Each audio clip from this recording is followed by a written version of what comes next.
Arjigor incident, under the leadership of the Chief Secretary along with Home Secretary, তারা একটা fact finding এর কাজ করেছেন গত কয়েকদিন ধরে। সেইটা দেখার পরে ইনিশিয়ালি আজকে আমরা একটা অ্যাডমিনিস্ট্রেটিভ অ্যাকশন নিলাম, অ্যাজ এ হোম মিনিস্টার আমি ডিক্লেয়ার করছি। সেটা হচ্ছে ওই সময় যে ইনসিডেন্ট ঘটেছিল তাকে মিসহ্যান্ডেলিং করা, প্রপারলি এফআইআর ইনভেস্টিগেশন ইনিশিয়ালি যে পার্টটা পুলিশের করা উচিত ছিল অ্যাজ এ ডিসিপ্লিন অর্গানাইজেশন, সেই বিষয়গুলো দেখা। আমরা কিন্তু মূল ইনভেস্টিগেশন পার্টে যাচ্ছি না, কারণ ওটা সিবিআই করছে। আমরা শুধুমাত্র আমাদের সরকারের যে লোকরা ছিল, specially the senior police officers, দিদেন কলকাতা পুলিশের যারা ছিলেন সিপি এবং ইনক্লুডিং অল,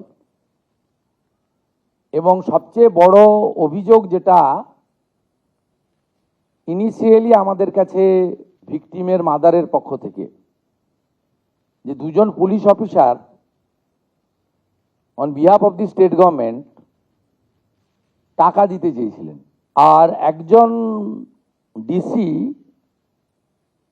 তার প্রেস কনফারেন্সের অ্যাটিটিউড এবং ল্যাঙ্গুয়েজ, এটা আমাদের রাজ্যের ক্ষেত্রে খুব একটা সুখকর ছিল না। ইন্টারনাল ফ্যাক্ট ফাইন্ডিং হবে, ডিপার্টমেন্টাল ইনকোয়ারি হবে, তখন ওনাদের যাদের বিরুদ্ধে আমরা আজকে অ্যাকশন নিচ্ছি তার বক্তব্য নেব, এবং ভিকটিম ফ্যামিলি যদি চান তাদের বাড়িতে গিয়েও আমাদের অফিসাররা নিয়ে আসবে, এবং তার পারিপার্শ্বিক যা আছে, ফোন কল রেকর্ড,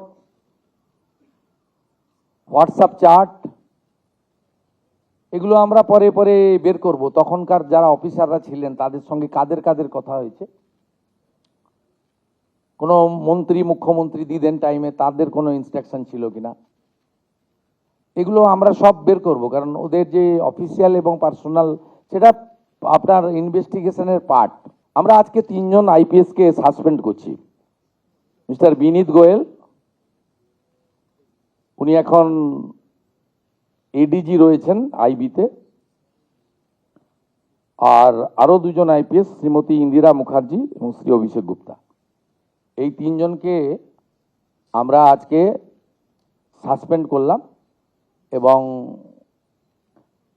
এইচএস এর গাইডেন্সে, সিএস এর গাইডেন্সে HS as per the rules যা আছে ক্যাডার রুল, সেটা মেনে ডিপার্টমেন্টাল ইনকোয়ারি এবং প্রসিডিংস স্টার্ট করবে, এবং within stipulated time to time সেই রিপোর্ট আসবে। যেটা প্রেসকে বলবো, যেটা ডিপার্টমেন্টাল অ্যাকশন নেওয়ার আমরা নেব।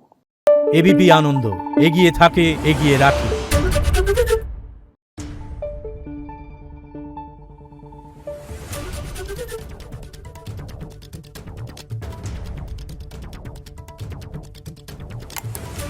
Thank you.